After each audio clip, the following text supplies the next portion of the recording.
The Dialogue of Catherine of Siena, Part 10. How the Damned cannot desire any good. And the hatred of the damned is so great that they cannot will or desire any good, but they continually blaspheme me. And do you know why they cannot desire good? Because the life of man ended, free will is bound. Wherefore they cannot merit, having lost, as they have, the time to do so. If they finish their life, dying in hatred with the guilt of mortal sin, their souls, by divine justice, remain forever bound with the bonds of hatred, and forever obstinate in that evil, which, therefore, being gnawed by themselves in it, their pains always increase, especially the pains of those who have been the cause of damnation to others. As that rich man who was damned demonstrated to you when he begged the favor that Lazarus might go to his brothers, who were in the world, to tell them of his pains. This certainly he did not do out of love or compassion for his brothers, for he was deprived of love, and could not desire good, either for my honor or their salvation, because, as I have already told you, the damned souls cannot do any good to their neighbor, and they blaspheme me, because their life ended in hatred of me and of virtue. But why then did he do it? He did it because he was the eldest, and had nourished them up in the same miseries in which he had lived, so that he was the cause of their damnation. And he saw pain increased to himself on account of their damnation, when they should arrive in torment together with him, to be gnawed forever by hatred, because in hatred they finished their lives.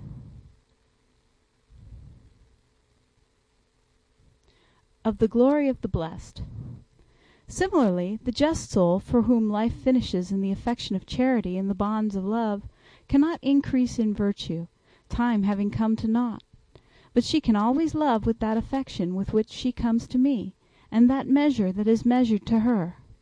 She always desires me, and loves me, and her desire is not in vain. Being hungry, she is satisfied, and being satisfied, she has hunger. But the tediousness of satiety and the pain of hunger are far from her. In love, the blessed rejoice in my eternal vision, participating in that good that I have in myself, every one according to his measure, that is, that with that measure of love with which they have come to me, is it measured to them. Because they have lived in love of me and of the neighbor, united together with the general love and the particular, which moreover both proceed from the same love, and they rejoice and exult, participating in each other's good with the affection of love, besides the universal good that they enjoy altogether. And they rejoice and exult with the angels with whom they are placed, according to their diverse and various virtues in the world, being all bound in the bonds of love. And they have a special participation with those whom they closely loved with particular affection in the world, with which affection they grew in grace, increasing virtue. And the one was the occasion to the other of manifesting the glory and praise of my name, in themselves and in their neighbor. And in the life everlasting they have not lost their love, but have it still, participating closely with more abundance the one with the other, their love being added to the universal good. And I would not that you should think that they have this particular good, of which I have told you, for themselves alone, for it is not so, but it is shared by all the proved citizens, my beloved sons, and all the angels. For when the soul arrives at eternal life, all participate in the good of that soul, and the soul in their good. Not that her vessel or theirs can increase, nor that there be need to fill it, because it is full, but they have an exultation, a mirthfulness, a jubilee, a joyousness in themselves, which is refreshed by the knowledge that they have found in that soul. They see that by my mercy she is raised from the earth with the plenitude of grace, and therefore they exalt in me in the good of that soul, which good she has received through my goodness. And that soul rejoices in me, and in the souls, and in the blessed spirits, seeing and tasting in them the beauty and sweetness of my love. And their desires forever cry out to me for the salvation of the whole world. And because their life ended in the love of their neighbor, they have not left that behind, but with it they will pass through the door, my only begotten Son, in the way that I will relate to you.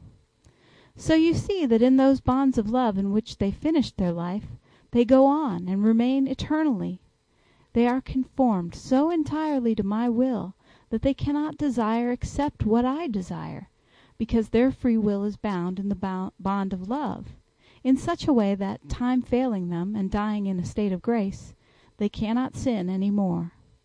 And their will is so united with mine that a father or a mother seeing their son, or a son seeing his father or his mother in hell, do not trouble themselves, and even are contented to see them punished as my enemies. Wherefore in nothing do they disagree with me, and their desires are all satisfied.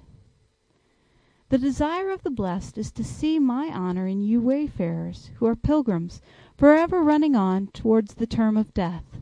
In their desire for my honor, they desire your salvation, and always pray to me for you, which desire is fulfilled by me, when you ignorant ones do not resist my mercy.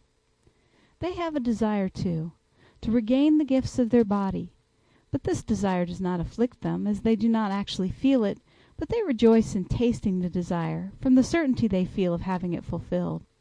Their desire does not afflict them, because, though they have it not yet fulfilled, no bliss is thereby lacking to them. Wherefore they feel not the pain of desire, and think not that the bliss of the body after the resurrection gives more bliss to the soul. For if this were so, it would follow that until they had the body, they had imperfect bliss, which cannot be, because no perfection is lacking to them.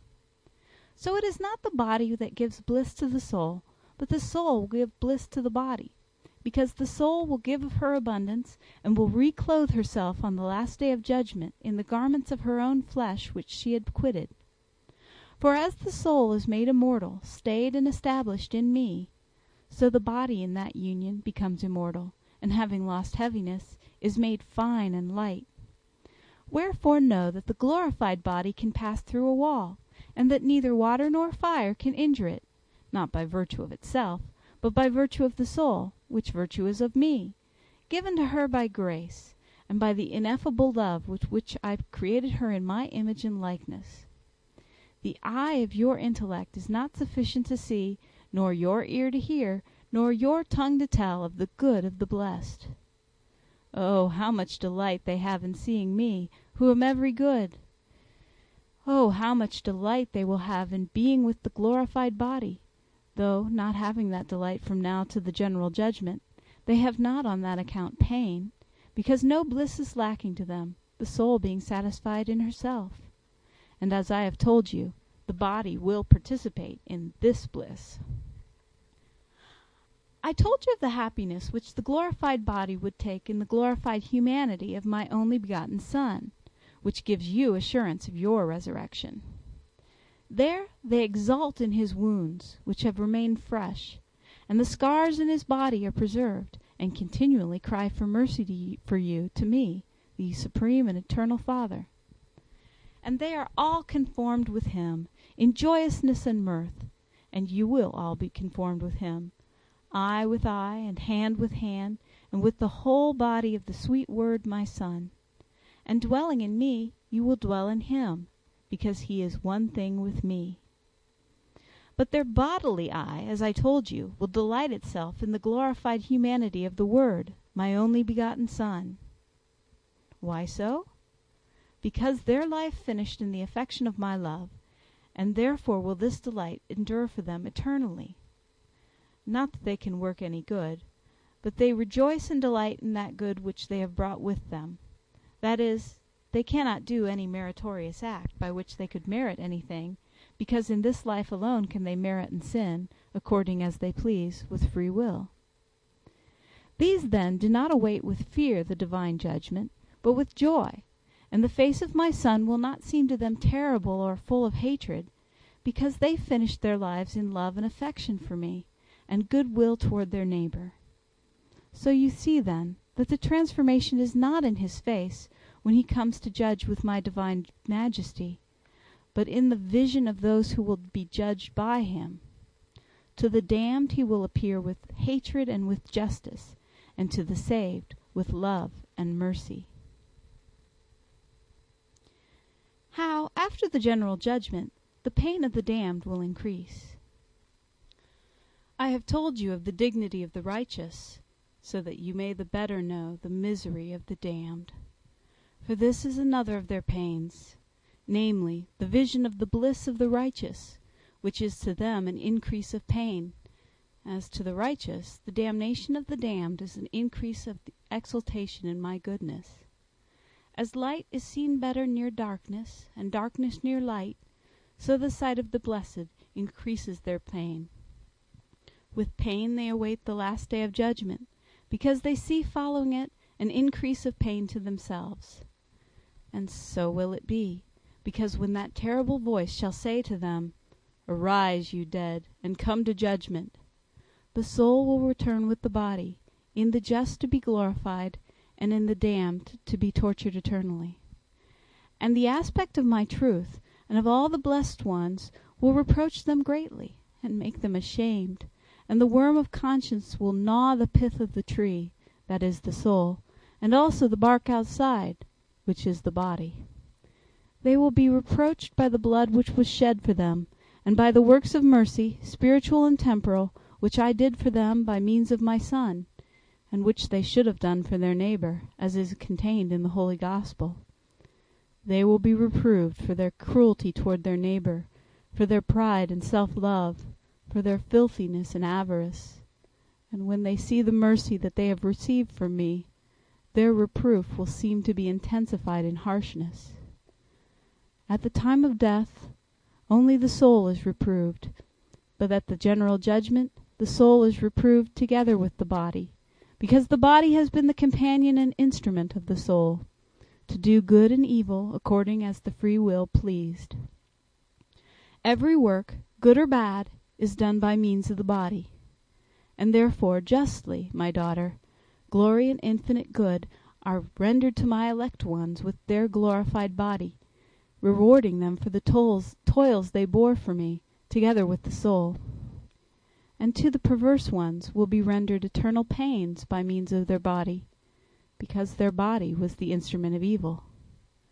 Wherefore, being their body restored, their pains will revive and increase at the aspect of my Son, their miserable sensuality with its filthiness in the vision of their nature, that is, the humanity of Christ, united with the purity of my deity, and of this mass of their Adam nature raised above all the choirs of angels, and themselves, by their own fault, sunk into the depths of hell.